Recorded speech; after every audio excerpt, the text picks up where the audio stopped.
Abasawo mu ddwaliro e Masaka batubidde n'abalwadde abaga ku kabenje ku bano kuliko w'emyaka 15 ng'ono aliko kiyiriitira nga kigambibwa nti yafuna akabenje mu bitundu by'ekyazanga n'aleetebwa mu ddwaliro lino nga 16 February omwaka guno kyokka nga kati baagala kumwongerayo mu ddwaliro e Mulago. Kyokka ono abantu be bakyabuze nga abasawo tebamanyi kyakumukolera. Omulala ye Musowedde ni Senzalo ye Tanzania ng'ono yagwa mu kinnya bwe yali asima kaabuyonjo wabula nga naye abantu be bakyabuze. Omusawo Pauline Kabarenzi ajjanjaba abantu bano agamba nti bo bakoze ogwabwe wabula abantu bano beetaaga endabirira.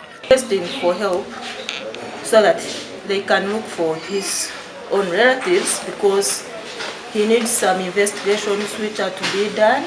Abalala kuliko ategerekeseko erya Andrew, Scovia ne babiri Angelina nga bano balina ekizibu ku mutwe era nga nabo bali mu woodi e Masaka. Nakamate Lydia avunaanyizibwa ku woodi enannyonnyodde nti balina okusoomoozebwa olw'abantu abalaba abantu abalina ekizibu ku mutwe nga batalina mugaso ne bakomekereza nga babasudde mu ddwaliro. Bonna abadde abalabye abantu bano oyinza okuba ng'omanyi omukubbo otuyambe ogambeko ku bantu baabwe.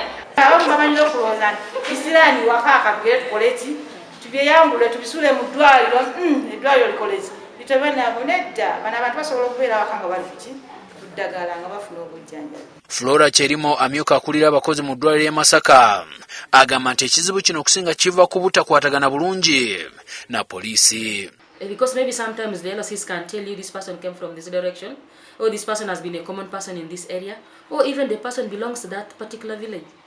So I am thinking that the policemen should be able to take some bit of information before they bring us the patient. Abooluganda n'abatuuze ku kyalo Kazinga Kasanga tebakeera kusamba nsiko n'okunoonya buli wantu w'oluganda lwabwe Nalongo Nantale Joyce ng'ono mufumbe wa Saalongo Lutalo Sam eyabuze mu ngeri etaategerekese. Saalongo agamba nti mweraliikirivu ebitagambika kuba tamanyi kyatuuse ku Nalongo we. Noonya mukazi wange ndi mweraliikirivu Nalongo wange yava ku Lwokutaano wano ekiro ssaawa nga 3 n'angamba afunyeemu obulumi agenda kulawa ku musawo waggulu eyo. Abooluganda lwa Nalongo Joyce be tusanze mu maka ge nga tebamanyi kye bazzaako batutegeezezza nga bwe banoonyeza okutuukira ddala mu ggwanika ly'e Mulago nga mpaawo kye balaba.